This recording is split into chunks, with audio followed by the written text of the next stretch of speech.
I can't hear. My microphone is off. That might help if I ended up turning it on. Anyways, welcome to the We Like Sportz Podcast. Ed in Columbus, Peyton Vince, Riggs maybe joining, Casey on the way, and Drew possibly joining as well. We'll see what happens. Obviously, an earlier start today because, softball related things and everything else. Guardians game last Monday was early. This Monday, a little bit off day. And I ended up talking to Riggs on the way over to my girlfriend's house. I was on the way and she lives in Lakewood. And I swear to you, I passed Tito Francona on the way. I'm 99% sure.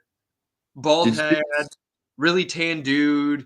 I mean, he ended up having like a 3/4 sleeve shirt, and I'm like, that has to be Terry Francona, right? And it was like a motorcycle, but it could have been a scooter. Like, I didn't really pay too much attention to it, but it was definitely really interesting to end up seeing Terry Francona possibly. Like, I'm convinced that I saw him. How cool is that, especially with the way the Guardians played this past weekend? I think, Cleveland's warming up. The weather's warming up. Hopefully the Guardians will continue this warm up. And I know we're going to get into it. We talk a lot of baseball, but Mr. Eighth Inning, Josh Naylor warming up. That's fun to see. Absolutely. And I know you got an announcement to make about a giveaway possibly about Mr. Naylor if he continues what he's been doing. So that'll be fun. More details to come on that one. But I mean, that's an awesome experience. And, that's one thing about being in Columbus. Ohio State's kind of incubated with, the athletes all on the Ohio State campus. But, living around Cleveland and everything, you get to see the athletes that live in the community and everything. And when I used to live up there, I remember being in Berea when I was in third grade.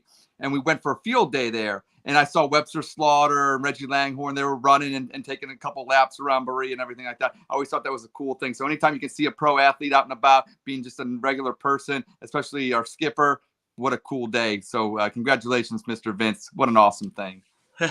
And also, too, speaking of like seeing them out in public, too, I mean, it's something that you probably didn't run into too often. But like you said, when you were living up here in Berea, there was times at the mall, too, that when I used to work at the mall selling windows, whether or not it was that or else doing the trampolines that kids ended up jumping on and harnessing kids in all the time. So, I mean, there was times, though, that I ended up seeing Carlos Carrasco walk by, Roberto Perez, and they're just in everyday clothes with their family. And if it wasn't for back in the late 2010s when I was actually doing website-related stuff, writing, and also reporting and everything along the ways with that, I wouldn't have known that those were those guys. I mean, that was the surprising part, was that walking by nonchalantly, you're like, is that who I think it is? And then it turns out, yeah, that is. It's just they're not wearing a hat or else they're not wearing a jersey. So football is even more difficult because, I mean, they wear a helmet 85% of the time, even on the sidelines possibly. You're absolutely right. One thing it's like with the NBA, obviously, because you see the players, and I think that's one reason why the NBA, when it comes to the fan familiarity with them, you know what LeBron James looks like. You see what I mean, obviously, he's wearing less than he would if you'd see him actually like out in the mall and everything. But with these other players, with all the gear that they wear, and then when you see them out in public, it is somewhat hard to recognize them unless especially like the offensive lineman. You see a big guy, but are you sure that's who you saw? I mean, this right. Giant and everything like that. So I always find that fun. And I think the best thing about, seeing these athletes, and realizing how normal that they really are. They got normal lives. They got to go run errands. They got to go do the honey-do list, and they got to do all that, take their kids to school and everything like that. So I always find that, obviously, the most, make it like an actual human interaction, most personified is with the athletes. And I think that's the coolest thing about them. And living in Northeast Ohio and having 3 pro sports teams, that's got to be fun.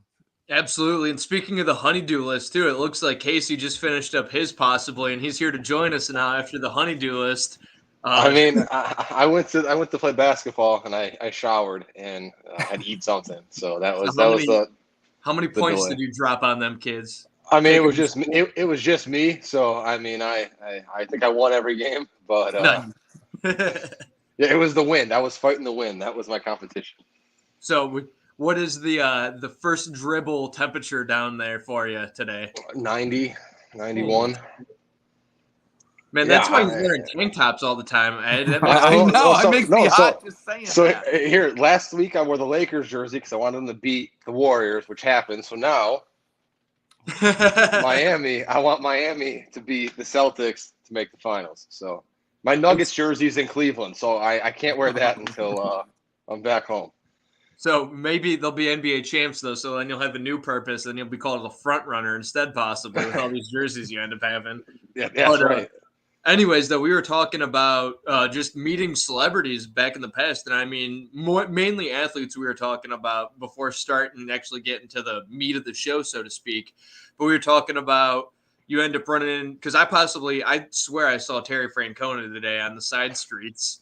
Ed was talking about just Northeast Ohio running into old school guys. I was talking about at the malls when I ran into Roberto Perez, Carlos Carrasco. I mean, Sheldon Richardson, I didn't even mention. The one time came into the GNC when I was working there, and I had no idea it was him until I pulled up his member account, too, because that's what you do as part of your rewards program. And, I mean, that was something that it's always shocking when you end up realizing it after the moment comes, too, as well.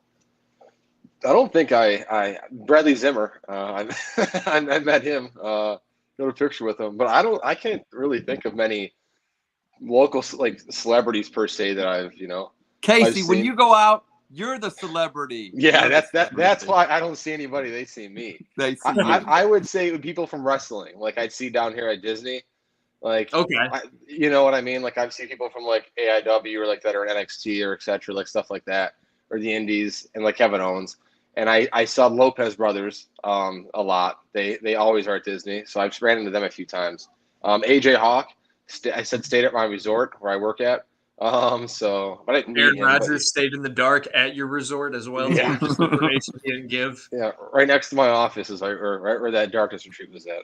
Nice. And I'm sure he was really happy with you having all the smoke from all the hard work that you're doing, and your brain was gearing all towards it. I'm sure he definitely appreciated it. I mean, definitely right. In darkness too. It's any kind of scent in any kind of real life situation, I guess. You got to put the diffuser on. That's what it is. You put the diffuser in the darkness retreat.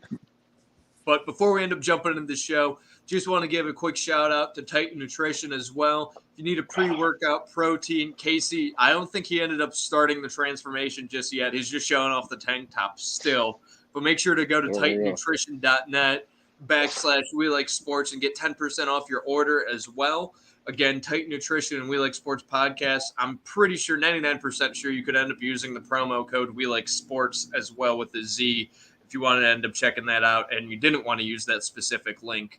But without further ado, let's talk about the Guardians because they came around big time this weekend. Friday, not so much, a little bit of a disappointment, but Josh Naylor came through once again.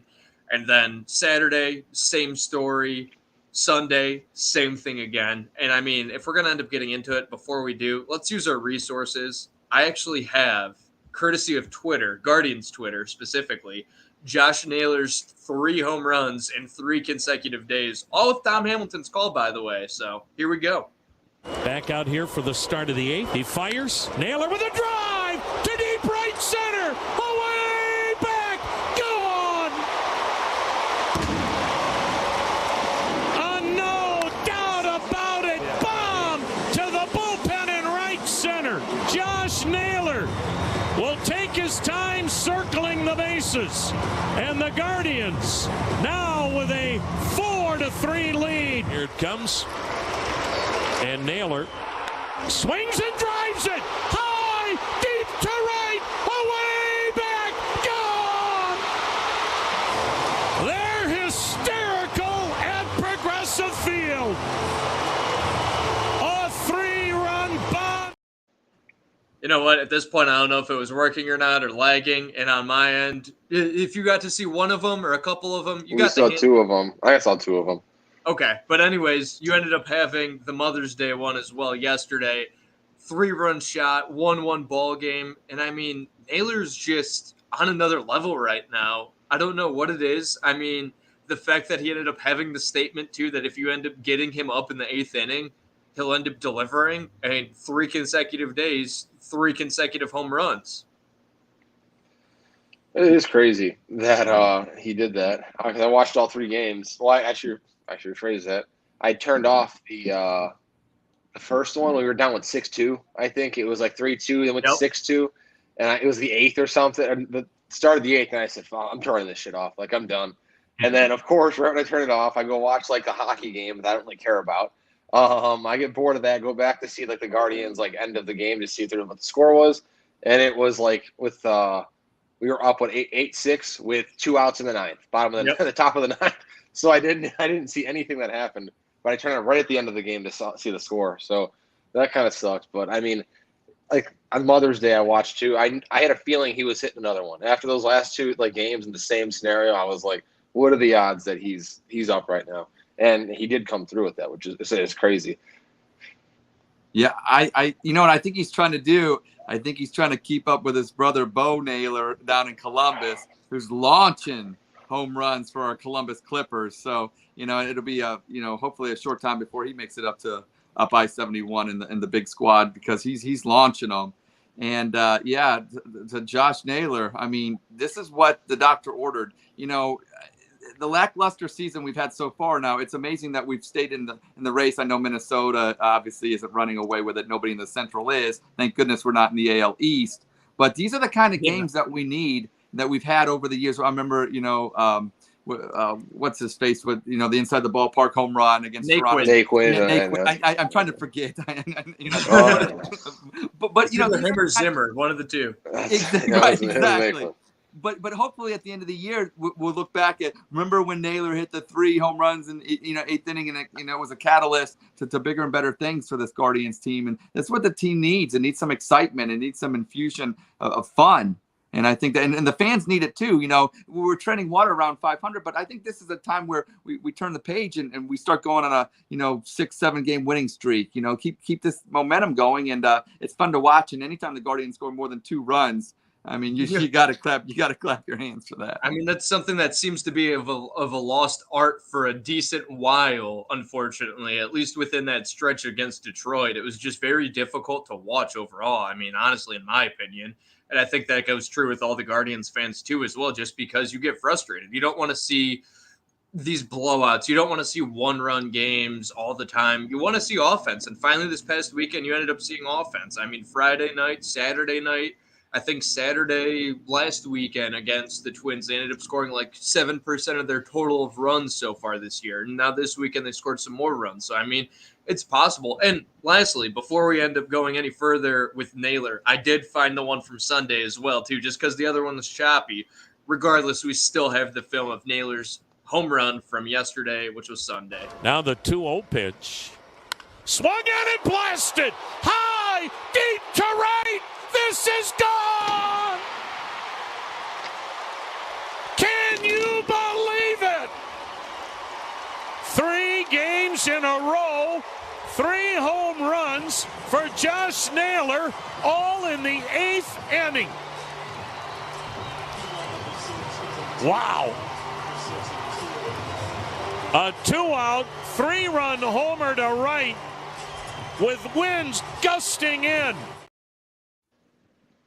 I mean, did you end up seeing the stare down as well, too? Like, he deserved that stare down to the Angels. Like, that was probably the best part of baseball, was just the stare down afterwards. Like, you guys know better by now. Like, this is the 3rd day in a row. Get your shit together.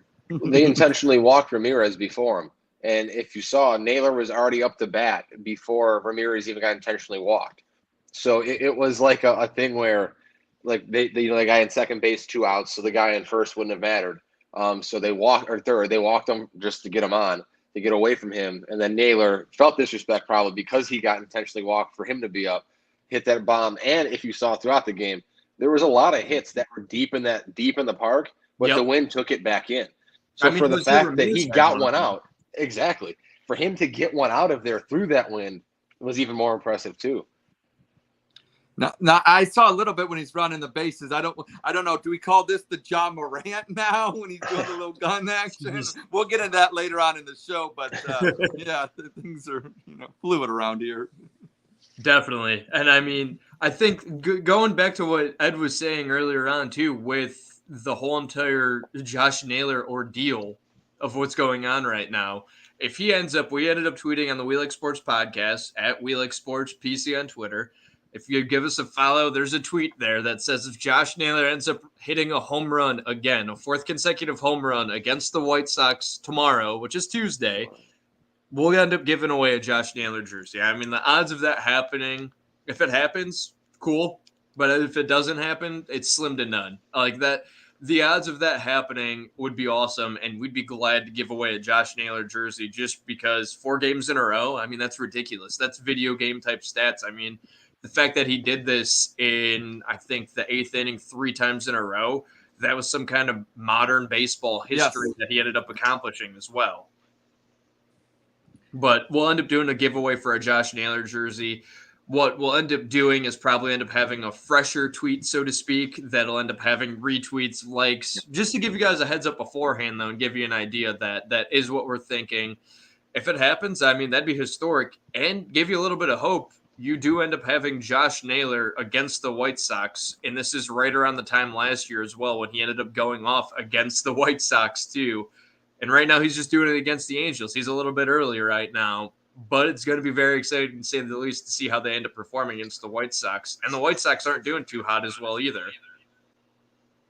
That's why we got to take advantage. That's why, winning, 2 out of 3 from the Angels and then getting this momentum and the way that we're winning, got to carry that forward. Now you're playing a division rival in the White Sox. Go ahead and sweep them. This team. I want to go back to like the pitching. The pitching's been holding it down.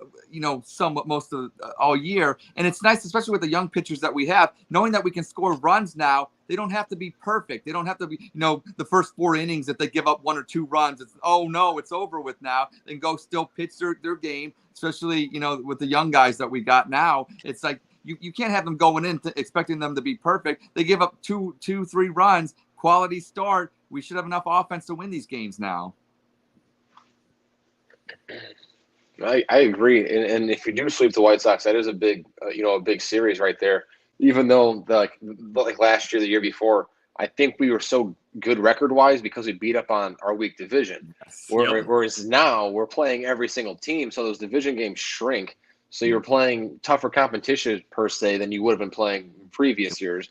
So that's why taking the Angels, I mean, in theory, should be a good team, but in recent history they haven't been. But they should Never be. have been. Yeah, which is crazy. I mean, let's talk about that really quick. I mean, Anthony Rendon is barely healthy for the first season ever and is getting millions of dollars. I forgot about him. I forgot he was there. Yeah. A lot of people have. I mean, when we were doing the show out in Sandusky on Friday for 1450 WLEC, we were talking about the fact that Rendon was kind of forgotten about. Within 3 years, I think he's ended up playing in a total of 150 games in 3 years. Baseball math shows that I should be in 400 range by then. And you have Trout. Trout's been on and off healthy, but he's still consistent. Ohtani, that's going to end up getting paid very shortly.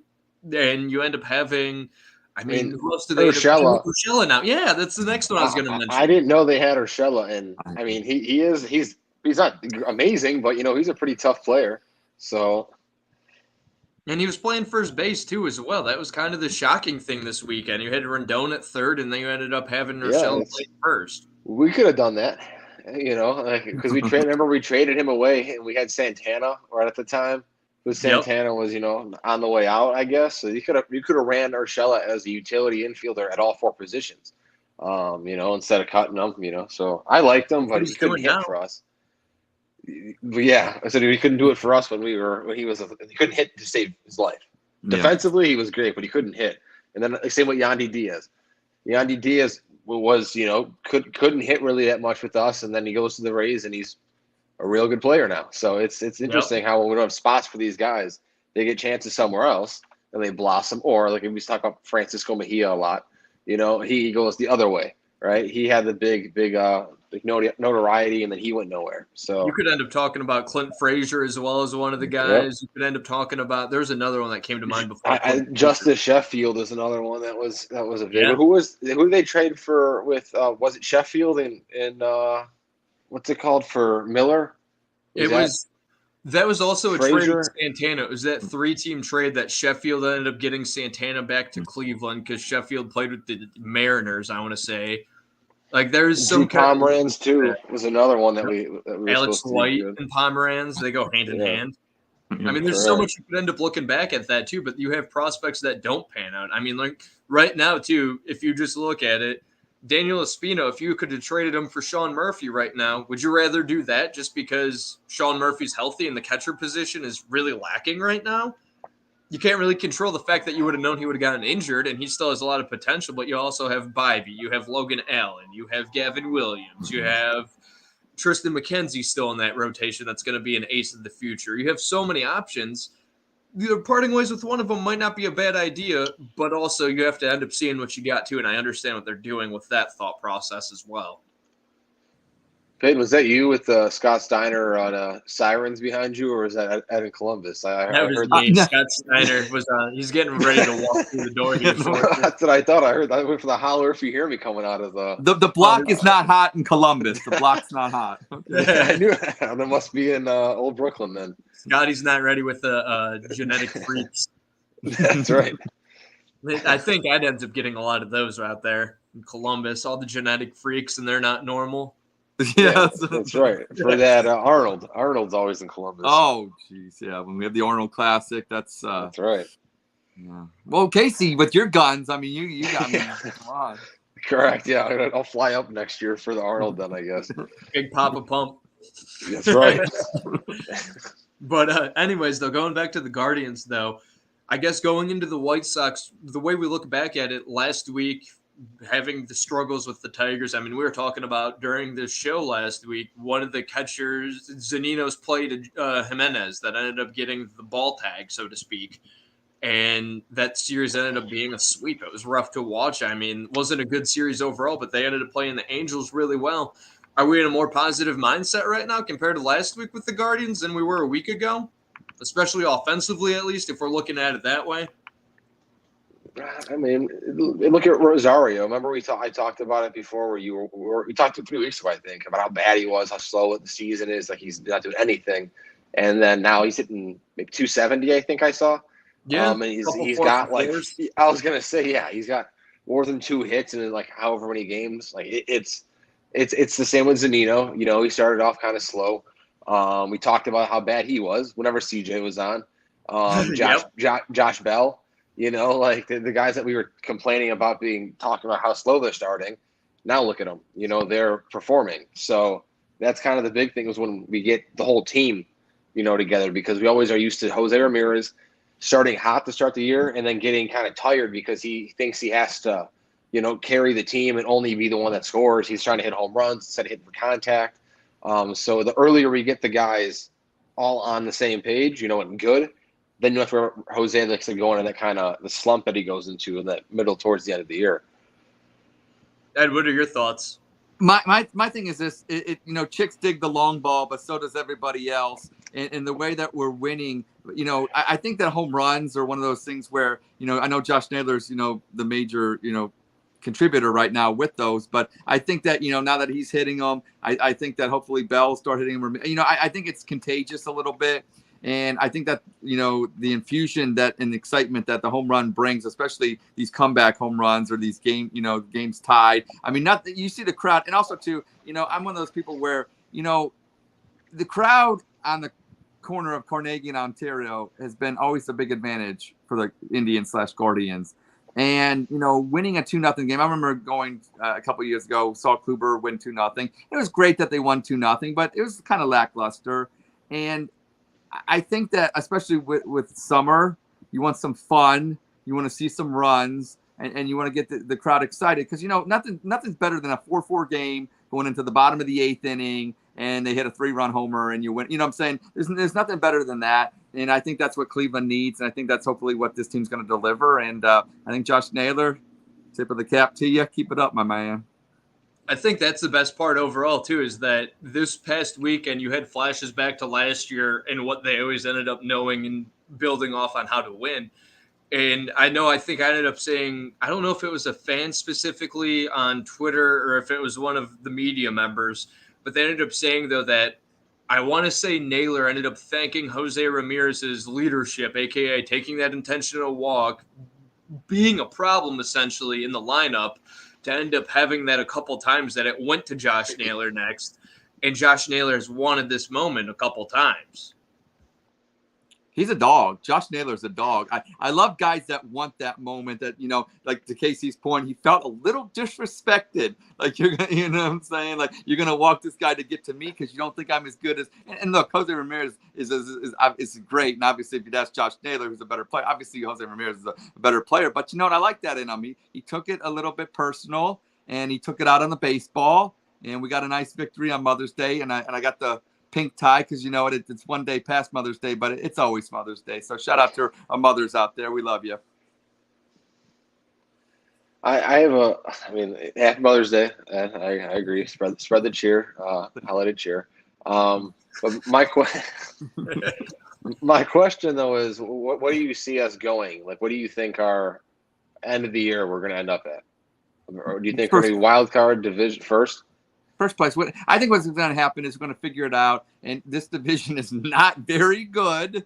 And that's not a bad thing for where we're at. But, I don't know if we're going to get to 92 wins, but I expect us to win the division. I think 90 wins, win the division, and try to, like, a successful season is winning a first round playoff, not the fake wild card or whatever you want to call it, that first thing against Tampa or whatever it was. Yeah, but winning the division series against whoever and getting to the ALCS, that's what we need to go. And I think with the pitching, I think that when Gavin Williams comes in, hopefully he'll be as impressive as Logan Allen and Bibee. And Bieber, hopefully he'll beat Bieber.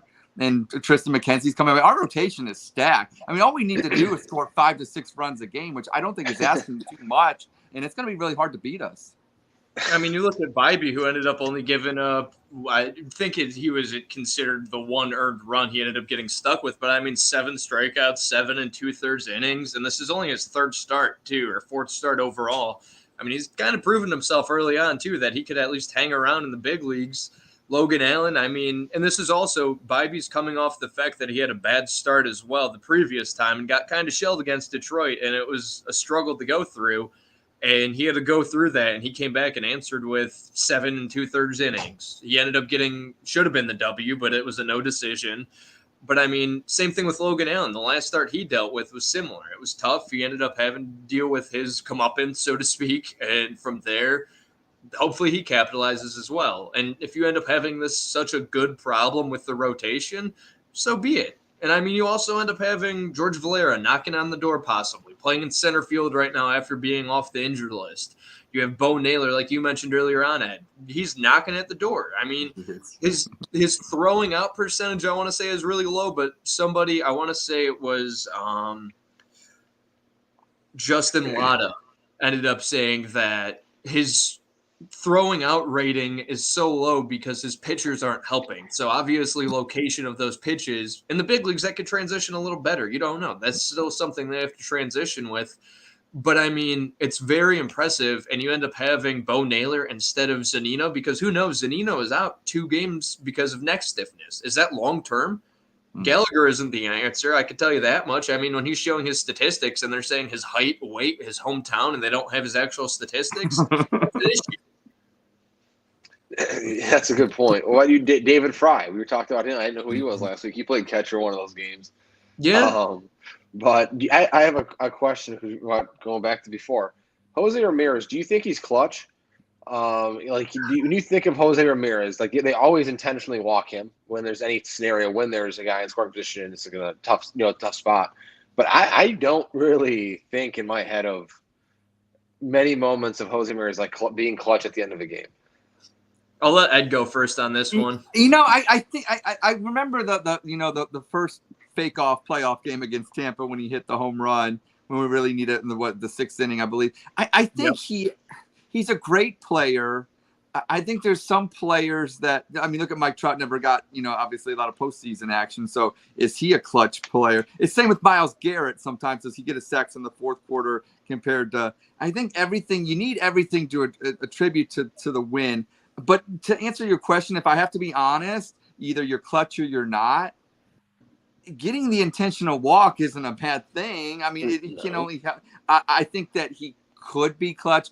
I just think that he's feared so much that he doesn't get the number of times. Is he an Albert Bell? Is he a Manny Ramirez? No, he's not. But I'd like to think in 2023 he will be. and it hasn't been written yet. But yeah, that's a great question, Casey. And you got me kind of. The more I keep talking, it's because I'm stumped. That's what I'm saying, though. Like, I mean, like Ed mentioned, that specific middle of the game, 6th, 7th inning, going from there. Yeah, I mean, that would be a clutch gene, but that only came up once, and that had them move on to their first game. They had to win one more still because it's a best-of-3 series. I think if you end up talking later on in the playoffs, like the championship series, possibly, but I also don't disagree, or I don't also agree with that statement either, because Oscar Gonzalez, he's in AAA right now. He had a walk-off hit in one of those championship series games. Is he clutch? No, I don't think so right now because he's in AAA. If he was clutch, he'd be in the big leagues still, and he'd be starting daily. Like that's instead of Will Brennan, he'd be there. Yeah, like Will Brennan got the spot over him, so. And like that, it's very interesting to end up looking at it. Just because what does it take in baseball to be clutch? Like Aaron Judge, he's not clutch in my opinion. I mean, his strikeout numbers, he had a historic home run record. And this is a hot take possibly for any Yankees fans out there. I don't think he's clutch. When you're striking out 100, 150 times, and I think it's 120 his ratio was last year, and he ended up having 62 home runs. So 62 hits, striking out 120 times, and he was batting 300. Just because he had so many at-bats with home runs, which is ridiculous. That's not clutch to me at all. Look what the Guardians did last year. How many strikeouts did he have against the Guardians in the ALDS last year? I mean, like 9, 10. He had at least 10 to 12. Yeah. If we play the Yankees this year in the playoffs, are you worried? Yes. It depends what time of year we end up asking this. Like, is it going to be, do I get to end up seeing a similar second half Guardians team that's worth improving? Like, it's something in the playoffs. If we get dealt the Yankees, I don't know. You think that we could beat them? And like, you're not gonna be scared. I don't know. I wouldn't be scared of Judge necessarily. Like, I'd be individual players, but Yankees have a really good team 1 through 9. Like, that's the difficult part is they end up having good players that get on base. If Judge struggles, you still have Stanton. If Stanton struggles, you still have Rizzo in there. If Rizzo struggles, you might have I don't even know. Yeah, Jake Bauers. Jake Bauers. What do you mean, Jake Bauers? Speaking of old, that's who I was going to mention earlier on when you ended up saying prospects that they ended up parting way with. I swear, Jake Bauers. I hope he doesn't become a somebody like Johnny. I looked at his like history. He didn't even play last year in the MLB. Like he wasn't even in the MLB at all last year, and he came out of nowhere, and the Yankees just signed him this year. And to what Bobby G said here, I would say they're like the Vikings. Would be my like if you had to compare the Guardians to a team, it'd be like the Vikings because like the Steelers, the Vikings. I think they always have some good players, you know. But like they're not really viewed as a big market team. They could have some years around 500. They could have some years, you know, above 500, and then they don't really drop below that 500 mark, really ever. You know, in the last they're not a bad team. Like the last time in our childhood, probably since we've been growing up, Casey, is I could probably say there's only been 1 or 2 teams that have actually been below 500 and rough to actually watch. Yeah, to watch. It's like with Francona, you know, like when we got Francona, then that's when it turned around. And he's been here for a long time, like in the grand scheme of things. Because who was the coach before him? Was it Manny Acta? Yeah, it was Acta, and then before Acta was Eric Wedge then. So there's only been 3 managers. Compared to football, that's a great thing that they ended up having 3 managers in the last 23 years. Yeah, coach-wise, I guess, you know, the Steelers coach-wise, they only have 3 coaches in however, like 50-something, whatever years or whatever it is. So, yeah, absolutely. I'm going to answer your question about the whole Yankees thing. The problem with the Yankees are they play in New York, just like the Knicks. They play in New York. It's a Cleveland thing with New York. We struggle with New York, and I don't want to say we're cursed against them but we don't fare well when it comes to big postseason matchups against New York teams. The thing that I hate too is we all agree on it, and I know it's a Cleveland thing, but it still irritates me because it sounds like a cop-out, but it's really not. If the Guardians or any Cleveland team could spend like a New York team, completely different story. But it's just not in our hands whatsoever. And it sounds like a cop-out, but it's something you deal with year in and year out. Look at 2007, ALCS. Who'd you end up facing? The Red Sox. Before that, you had the Yankees. The Yankees were always there all the time for up until, I think, 2010. you probably had the Yankees always brag about 25, 26, 27 rings all the time. And that's the thing they're still holding on to years later. And they should be winning rings right now with the team with Judge, Stanton, Donaldson, all the young guys they end up having as well. Garrett Cole is a pitcher. They should be a World Series team and winning this, but they're still holding on to 27 rings, and they have spending freely any type of way whatsoever that they want. And I think that might be a small victory as a Cleveland fan. But I have another question. I have another question I think that bounces off of what you're saying. Would it mean as much to you if we were a team like the Dodgers who spends all that money, right, and we win a World Series that way? Or would you rather have it be the way that we build our teams, are not spending that much, gritty players, that kind of build from within, moving up, only we know who the players are, like you go out of, like stuff like that.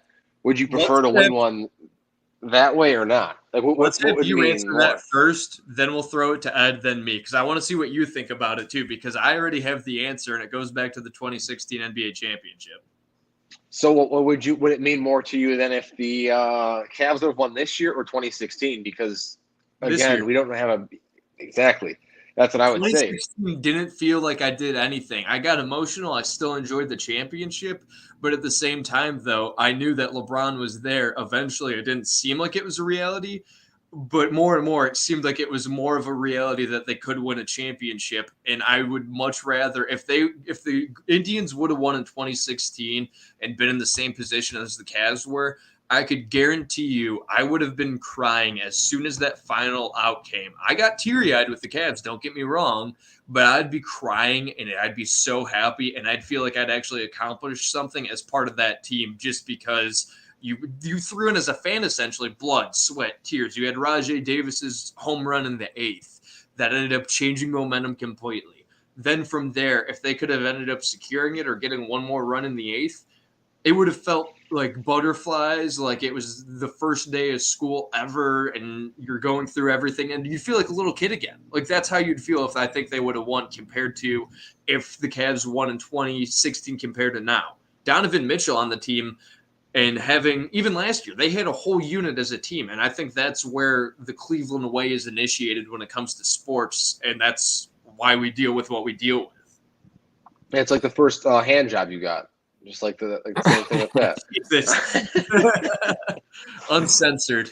I'm gonna, before I answer your question, Peyton, how you felt about the 2016 World Series is how I felt about October 26, 1997, Game 7 in Miami. Florida Marlins beating our Cleveland Indians. Jarrett Wright went on 3 days rest. I remember Tony Fernandez's home run against Baltimore to win the ALCS. All those feelings and how you felt like as a fan, like you felt like you would have been part of it as well, winning that World Series or that championship, is how I feel about the 1997 Tribe team that came up short. And I totally understand your feelings about 2016 with LeBron. It's like kind of like Ohio State football. Like, yep. I don't know. Like every year, I'm not going to say we're going to win it, but like in the next 10 years, Ohio State will probably be in 3 national championship games, and they'll probably win at least one of them. I know that going into it. So does it mean more than no? But I will answer Casey's question because, Cleveland baseball team hasn't won a World Series since 1948. And my parents were born in 1949, and they may live and die and never see Cleveland win a baseball championship. That breaks my heart. So at this point, to answer his question, I would have said no. It obviously would mean more for a small market team to win it than the Yankees just buying championships. But as I get older, and I'm 43 now, hey, look, if we get, this new minority owner and everything, David Blaze or whatever, if he wants to throw in $500 million for payroll or do whatever it takes, I just want to, at this point, I just want a championship in baseball. I know it's a Browns town in Cleveland, but to me, nothing would mean more than the Cleveland Guardians to win the World Series. That is the one championship in Cleveland that I want more than anything. And at this point, I don't care, Casey. I don't care who's buying that championship. I just want one so damn bad. That's what I was going to say. If we got a new owner, let's say, would you, would that spend power bet finally? That's actually accomplished. I mean, outside of Edwin Encarnacion, he wasn't that, like, he's the only one that spent money and it actually turned out to be something.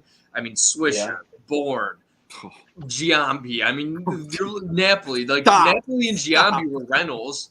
Bourne and Swisher were terrible. I mean, you look at how many of those guys. I would love to see an accomplished power bet. Like with this lineup, if Josh Bell ends up becoming like a 3-4 year deal, and he's in the middle of the lineup and could be successful and be like I want to say Washington version that was better off in the past, that's exactly what I'd love to see. And if you got to spend a little bit of money, so be it. But it'd be nice because that's something you haven't seen since Travis Hafner and Victor Martinez were batting back-to-back and Grady Sizemore was leading off. Like that's Peyton Vince was batting back-to-back with me, Yeah, shout out to Bobby G. 3-4 punts.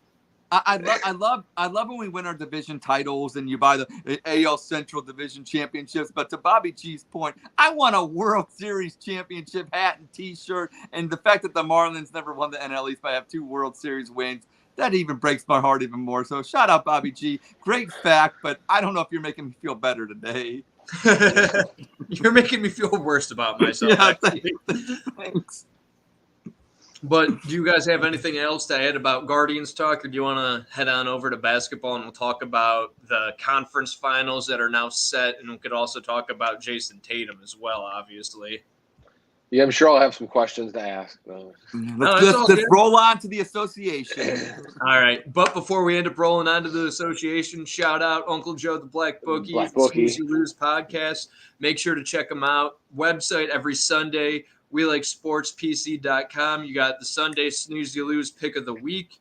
That's going to be your lock. Make sure to follow him on Twitter at the Black Bookie as well. Shout out to them. And as we end up going into basketball, let's talk about Jayson Tatum, because I really want to end up talking about the fact that his statement was really interesting. And it was also something that was on the We Like Sportz podcast website, WeLikeSportsPC.com. I'll reference it again just because Tatum's article is on there, as well as what Kwame Brown ended up saying about Ja Morant too, which was very brutal to say the least. And if you haven't seen it on social media, head on over to our website because, I mean, he's ringing him a new you-know-what just because he's been there before. He was an early draft pick. But anyways, last but not least, let's go to Tatum right now. In that fourth quarter, how do you describe the confidence you had to trust yourself down the stretch?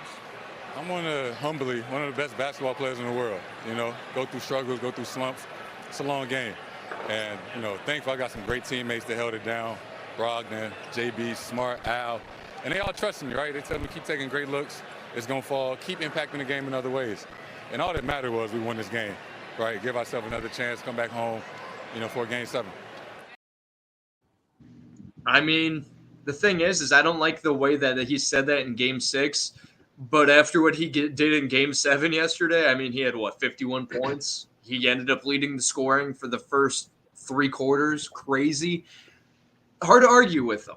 But I think he ended up misunderstanding the word humbly by saying, humbly, I'm one of the best basketball players in the world. But you also have Luka out there. You have LeBron. You have Giannis. You have Joel Embiid. You have Jokic as well. You have Victor Wembanyama coming, who you don't even know yet. You have Bronny Jr. All right. You only got to say those 2 are going to be – you don't even have no idea. You don't know if they're going to be them or they're going to be Darko Milicic. They're going to be you said Kwame Brown. Yeah, I don't even know anything about them yet, so I don't want to throw them in the conversation. I mean, what are your guys' thoughts, though, about that? I mean, the fact that he ended up – it was really bold to say that in a Game 6 without a doubt.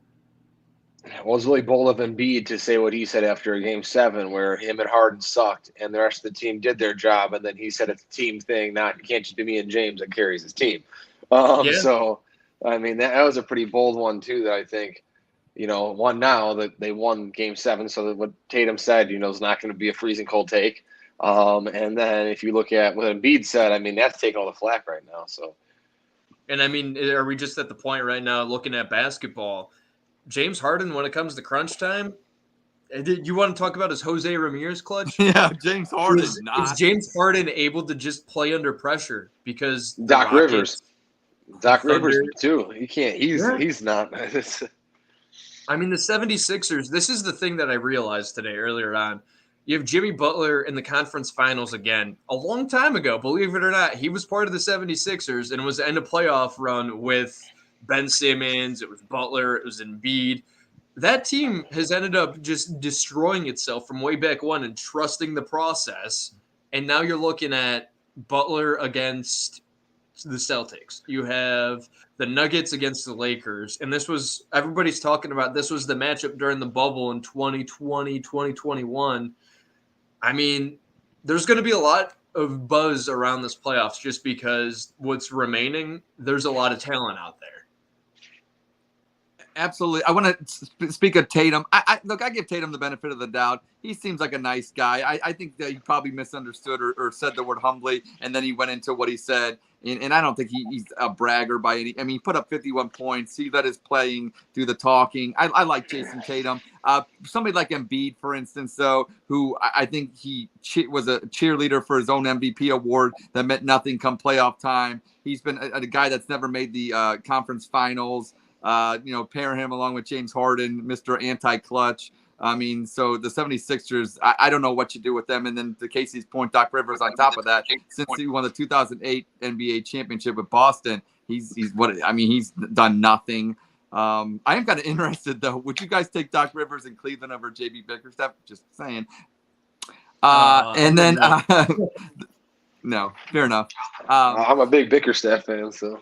Okay, all right. I just, the only thing like with Bickerstaff is he what has he ever done? I mean, I guess that's my thing. But I guess next year is his big year. I do like the fact that the bubble. I look at it now. Everybody's dissing the bubble, but 3 years later, we're having bubble trouble with no bubble. So I like it. I like the matchups. I mean, because you could get a classic finals of the Lakers and Celtics. You could get kind of a newer series between, the Heat and the Nuggets, which I think would be kind of cool as well. Or you could have a Heat-Lakers series, rematch of the, so there's many intriguing matchups that could happen in the finals. So I'm actually kind of liking it. I love Jimmy Butler. I love his game. I'd love to see him get a ring because, he's a fun guy. And Jokic, I think if he won a ring, then he could tell Embiid to shut up. And, then repeat was really mine. That'd be kind of cool, too. So many intriguing matchups. The association is always fun, and I'm glad we're spending time on it. As I said last week, I'm hoping Nuggets, Heat are what I prefer. I don't care who wins then. If it's Lakers, Celtics, I say Celtics. That sounds like way back when, 2008, wasn't it? Back then when it was the Lakers, Celtics? Yeah, but our childhood. LeBron wasn't in it, that's the thing that's like the LeBron factor. Do I want him to win another one? I wouldn't want to see him win another one, but I wouldn't mind seeing LeBron versus Tatum if it ended up going 7 games. Like if it was a long series and you could guarantee me that it would be 7 games or 6 games, I'd want to see that. But otherwise, I mean, I don't know if I'd want to see 5 games of the Lakers or Tatum taking over. Scott Steiner's on his way. I could see that. But I almost said Scott Steiner, but I don't know if I'd end up wanting to see LeBron against Tatum in 5 games and have it one-sided. I want to see a 7-game series. I mean, same thing with Jokic as well. If he ends up having a 7-game series against either Boston or the Heat, I mean, the Heat I think might end up right now momentum-wise. I think they win it right now if you're looking at momentum. Yeah, I think Jokic. Who's going to stop him? With Davis is going to be a good matchup with him. I think those two, that whole series I think will be pretty tough.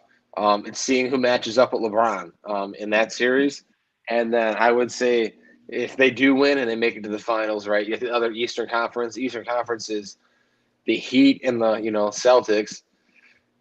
Who do you think has the advantage there? I mean, they have the better player on the Celtics as a whole, but I think the Heat have pretty good matchups individually, though, with Adebayo, with whoever's playing center. Probably Robert Williams might play center for them, and then you've got was Horford. He's going to get minutes out there. Can he hang long enough like that?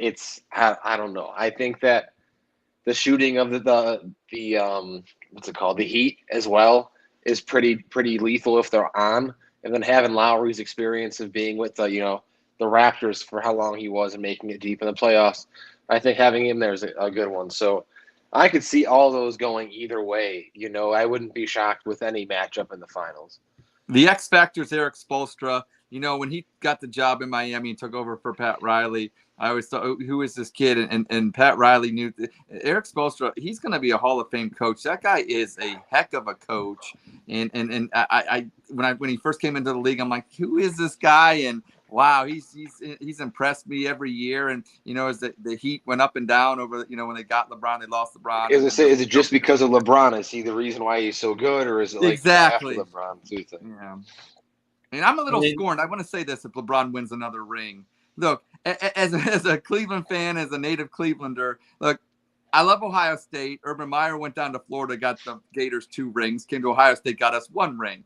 LeBron gets 2 rings for Miami. If he gets 2 rings for the Lakers, but only gets 1 ring for Cleveland, I'm kind of sick of getting, not getting the full extent of the greatness here. So I'll be a little salty. The fact, though, you mentioned the rings. Also, shout out Bobby G again. He ended up saying, "Keep up the good work." Lakers versus Heat. Lakers in 7. They shut people up about the bubble championship. Finally, hey, so be it. It only took a couple years, but it's about time. And I mean, going back to Miami before I end up going into the ring talk that you ended up mentioning, and it just has been a topic all throughout last week that we didn't hit on.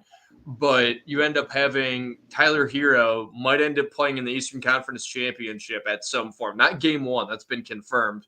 But he was all with the Knicks series, ended up having, I think, his broken hand.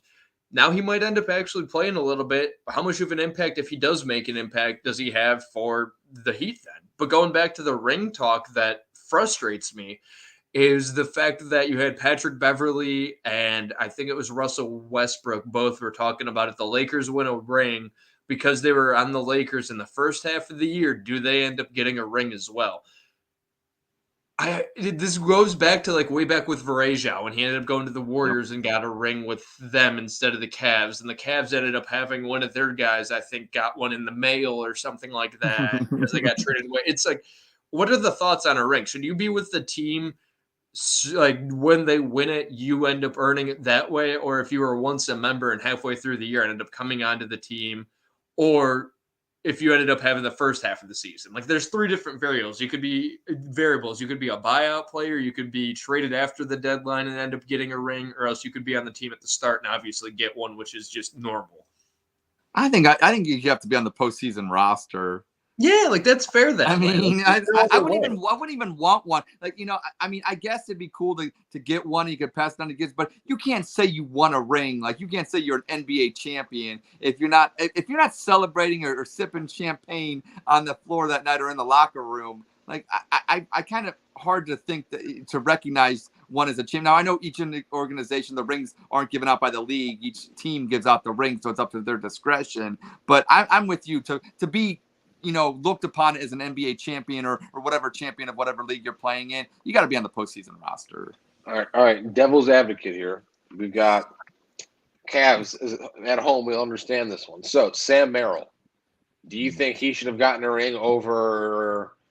There's no one that really cut in the first half. But if we had a guy who played all the entire first half of the season, right? Traded him away at deadline, let's say it was a Okoro. Traded him away at deadline. And then we win a championship this year. Would you give him one or not? And then Sam Merrill, would you give Sam Merrill one? Who played in 1-2 games? Yeah. When he was on a 10-day contract and got full time afterwards. Correct. So then you have that. But then Okoro played in, let's say, 45 games. 45 games, right?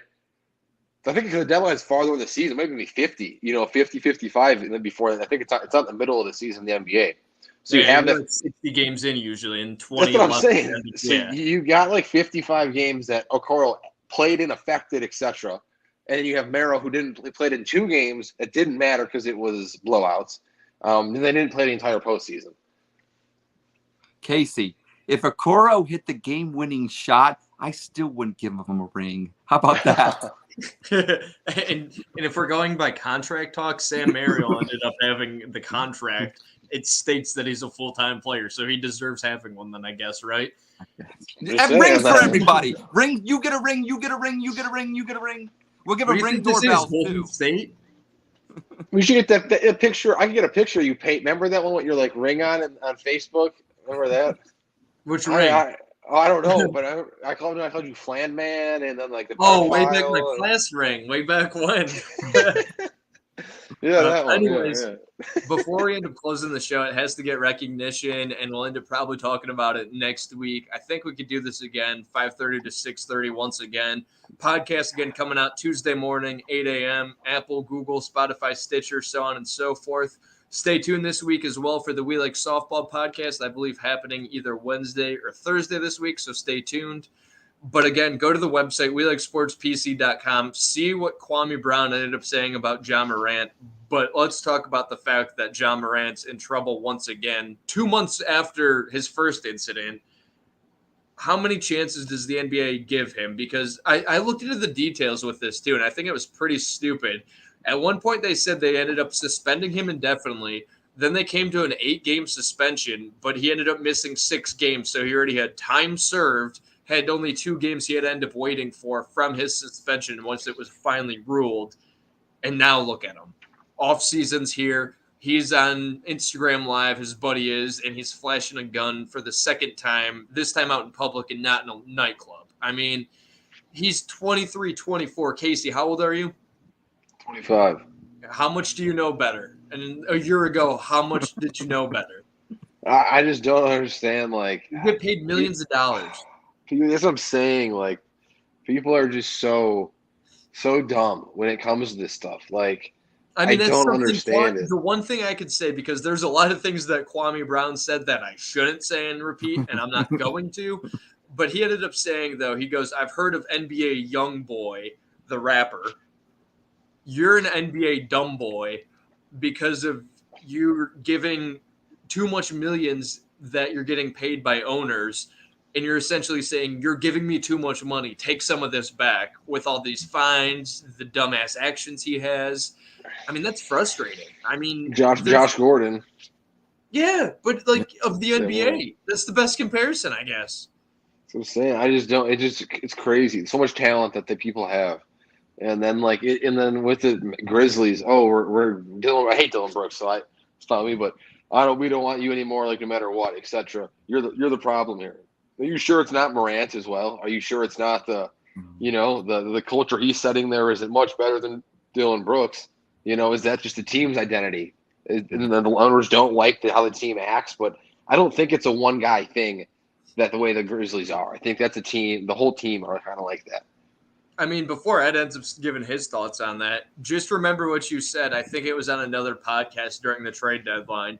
The Houston Rockets were led by nobody, and that's the issue because it was all young guys that thought they knew what they were doing. Is that the Grizzlies? They could have a good team, good athletes, but look where their success rate's at. And you have older guys like you said that might have the bad attitude as well.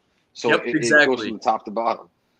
Great point. The only thing I'm going to say is it's sad to see a young kid do that, but hopefully he'll get it turned around. The only thing I got to say is I think he looks at Zion Williamson and says to himself, you know what, I can be just as much of a headache as you in different ways.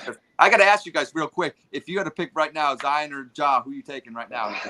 That's not a really quick question. I'm sorry. But their ceilings, both of their ceilings are so high. But there's such a low ceiling or the floor that you could see happening too from the things that are for both players, man. I don't even know. Draft, they could be so great if they didn't get hurt and then dig off. They could be great, be one of the top players in the league. But now it's just crazy. If it wasn't for a "what have you done for me lately" scenario, right now with that kind of mindset, I'd say I'd take Zion just because he's less hassle. That's just the easier route right now. But if you go based off of health, though, obviously you're going Ja, but is he going to be on the court healthy? Because if he does he turn into Ben Simmons? Jeopardy with him, he could be. Or Markel Ben Simmons. Yeah, that's what I'm saying. Ben Simmons, Okafor, like they sat out for so long that when they come back, like they're not who they actually are. Don't pull a plexico burst. Don't shoot yourself accidentally either. I mean, seriously, third time could happen by the time he ends up doing that. That's the thing. And it's probably with him being a young mind. And I hate saying this because he's only 3 years younger than me, but maybe he thinks he's untouchable right now. Yeah. And that incident for a third time, if that were to happen, that's the only way you could learn somehow. You have to have something ridiculous like that happen to you and end up going, oh, shit, I shouldn't do that. Like it's like a dog in an electric fence. Are you going to end up going outside of the electric fence if it zaps you? No. You end up getting zapped, you're going right back in your yard. It's just common sense, man. Like that's the issue, though. Nobody has common sense. Not everybody does. The saying is, it's not so common, and that's always that way. And it just so happens to be when it comes to professional athletes, it reigns true for them as well. And they're getting paid millions of dollars, millions.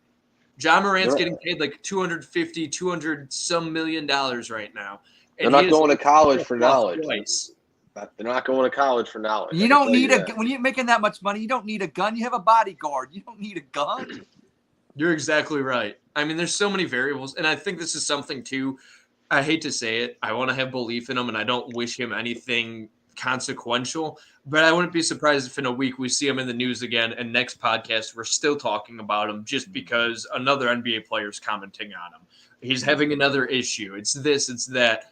He's just somebody, he's always in the news for all the wrong reasons, and hopefully it changes. But, I mean, it's hard to tell right now. But I guess on that note, enough to end up having the podcast end on a hot note, I guess, so to speak. Well, I can give you a 30-second rundown of NASCAR weekend if you would like. Go ahead. Back to the NASCAR exclusive by Casey Katonsky. I am. CASEYKOTONSKI. Bang. All right, so 30 seconds now. So we talked about Ross Chastain last week. That was the guy that punched the other guy in the face. Ross Chastain was in the lead with Kyle Larson with 2 laps to go this week, and they bumped into the wall, caused the caution behind him, yellow flag, ran it back again. Chastain crashed Larson into the wall. They both lost the race, and William Byron ended up winning the race. And Chastain now is viewed as the villain in the NASCAR realm, and it is 30 seconds. Man, that was impressive. A little less. That was like 28. I was watching the clock. But anyways, though, Ross Chastain, the next Dale Earnhardt. Find out next week on the We Like Sports podcast. He had a Dale Jarrett pot. He had a Dale Jarrett scheme this weekend because it was Darlington throwback. So. Okay. I'm sorry for the wrong reference. It's been a while. All I know is the number 3 is very important, and he drives the one car, and he had the UPS Dale Jarrett color scheme this week, and William Byron drives the Jeff Gordon 24 car. So really? Rainbow Warrior. Okay. Yeah, but he had a throwback gold scheme this week. Yeah, not DuPont's. It's like a different brand, but it's the same scheme. So fair enough. Well, on that note, 5:30 to 6:30 next week, Monday, the live version of the We Like Sports podcast. Tuesday morning, 8 a.m., Apple, Google, Spotify, Stitcher. Check us out on all podcasting platforms. Check out our website, WeLikeSportsPC.com, at WeLikeSportsPC on Twitter, at Ed in Columbus. Casey already had his Twitter handle already plugged in there for his 30-second NASCAR bit, at Peyton Vince on Twitter for me. And we'll see you guys next week. Go Guards. Go Guards. Go Peyton softball team.